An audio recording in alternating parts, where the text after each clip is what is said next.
Hello, my name is Dalia. I am a meditation and mindfulness teacher, a life coach, a certified yoga teacher, and an author of books on mindfulness for children. I am welcoming you to our mini marathon that is designed for those who would like to dive into the meditation practice. And in the next 6 videos, I will give you the most common types of meditations that will allow you to choose, to taste different practices and see which one is for you. See what you can begin with. So many people ask me, how do I begin? What should I pay attention to? Do I need a special place? How many minutes a day? What is meditation? What is all this buzz about it? How many types of meditations are there? What are the most effective? How do you meditate? When? How often? In what position? What do you imagine? Do you imagine anything? Do I need to visualize? Do I need to master certain breathing techniques? Do I need to do it over a consecutive time of a month or a week or a year? Do I have to go to a retreat? How about meditation apps? All this will be covered in the next 6 videos that we will be releasing 3 times a week on our YouTube channel. So subscribe to be notified and join our Facebook group where you can ask me any question about meditation, around meditation, about your personal practice, because we will dive into some types of meditation that are the most common. So I'll introduce you how to begin so you get a taster of the most popular types of meditation, and you can ask me any questions or any guidance you need on your way. There are many types of meditations. Mindfulness meditation, concentration meditations, spiritual meditations. There are movement meditations like Tai Chi and Qigong, and choose a type of meditation that works for you. This is my philosophy in teaching yoga and teaching mindfulness. Listen to yourself first, teach us second. It's all about you finding the tools that work best for you. I am here, I'm not a guru. I am a guide that shows you the possibilities from which you choose. My aim here is to relax that tension around word meditation, as if it requires a certain skill or a certain personality type, or you have to be a yogi, you have to be a spiritual person. I know top managers who meditate half an hour a day. I know doctors who meditate before work and use meditation as a very effective tool for their patients. I know busy moms with 5 children who find 10 minutes a day to meditate. And one mom told me, I have 5 minutes a day and they're not always 5 minutes and one piece. So you can find time. It's not a question.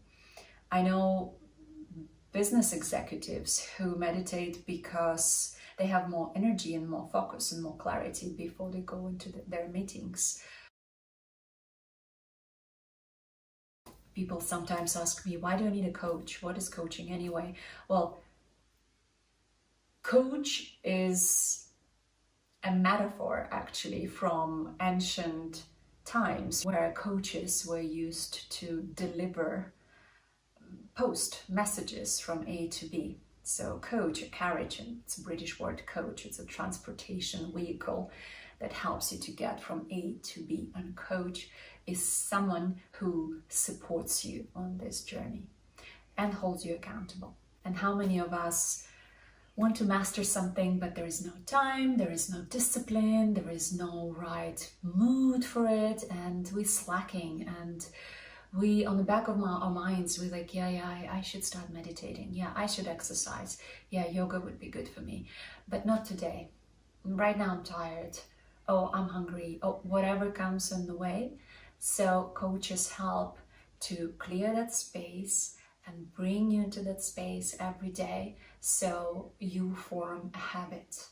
As neuroscientists say, you need 21 days to form a habit. So a certain neurological path is formed in your brain. So we as coaches help you to form that path and then stay on it. And as people who have experience with certain things, we just help you along the journey. I know that different apps help people. I tried some of the apps. I have on my phone maybe 5 different apps, and like Calm or Headspace or Insight Timer, they're all wonderful. They help with keeping track of the days on which you meditate, how many days in a row you meditated. So you find for yourself what works best for you. I believe meditation should be mastered with a teacher because as any skill, you need consistency. It needs to be practiced consistently. And when you have someone who holds you accountable, chances that you will not skip a session and you will stay on track are much, much bigger. I personally find meditating a skill, a very useful skill that builds certain neurological responses in the brain. And various studies have shown how meditation improves sleep, reduces stress, helps with chronic pain, and helps us to be less reactive. Just for me personally, this skill gave me so much clarity and peace of mind that helps me to go through life in the most effective and energy efficient way. So people ask me, why do you meditate? How often do you meditate? How long do you meditate? And most often, what for? Well, where to begin? Meditation for me is a tool that teaches me not to get better at meditating, but to get better at living, to get better at accomplishing my goals and my visions for life, because I have a skill to step behind the movie, I call it, step behind the screen, where I can be an observer. Just imagine you have a choice. Either you are a picture on the screen, reacting to external circumstances, or you are a viewer, a director, and a projector of your own movie. And meditation teaches you how to get to that observer mode as fast and as easy as possible. So stilling the mind completely is not the goal here. Even the relaxation is not the goal here. Relaxation is a byproduct of meditation, and it's been scientifically proved by researchers who observed Buddhist monks and in MRI scans and measuring their brain and their neuroplasticity levels and how their gray matter changes and increases. There's tons and tons of research on meditation and how it does change our brain and our capacity to think and feel, and it influences our hormonal levels, our happiness levels. It's proved by various studies and extensive research to be very effective. So if you never meditated, or maybe you tried and it wasn't really for you, or you don't understand, or is it too difficult? Because a lot of people think that meditation is about control, is about having no thoughts. Oh, it's so difficult not to think. I hear? Well, guess what? I will tell you, not thinking is impossible. Our mind is designed to think. And to still the mind completely, well, yes, requires years of practice, and it is possible for some practitioners, but it's not necessary, it's not obligatory for you to start meditating today.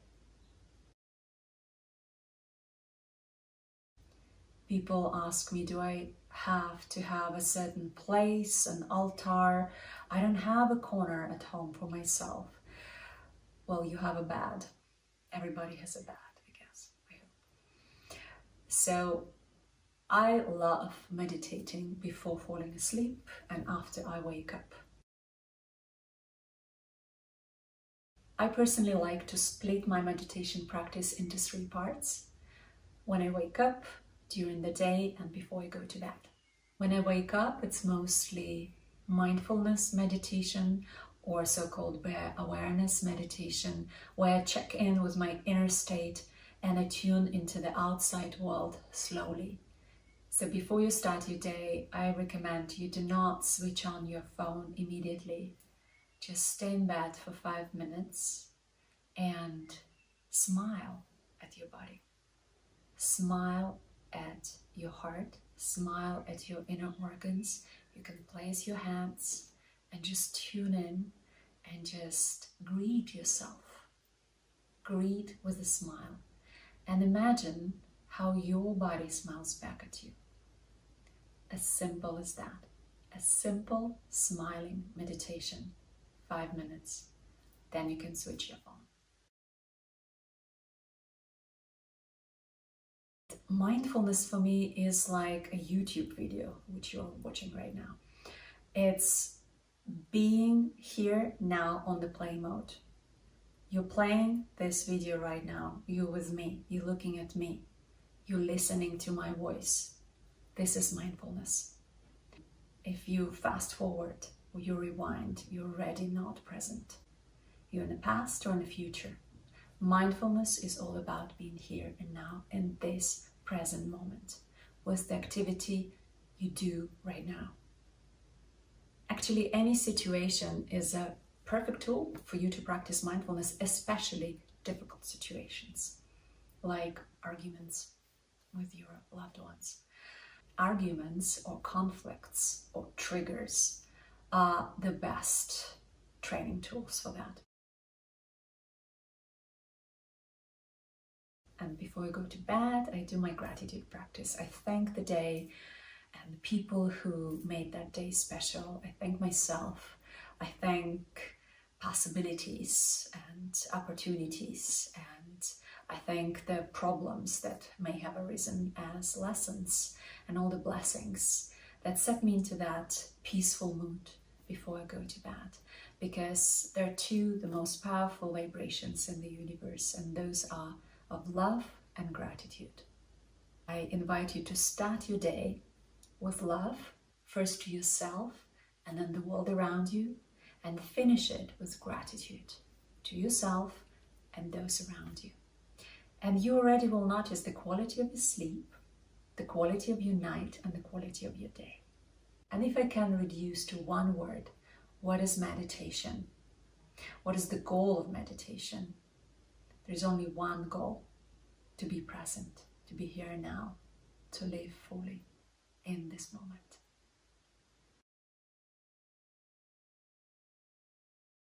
So I invite you to join me and try very easy, very efficient exercises, practices together with me, and share with me your experience. And if I can help you to get a little bit more into that observer, into that viewer mode of your life, so you're less reactive, you're more productive, you are more peaceful, it's my honor and pleasure.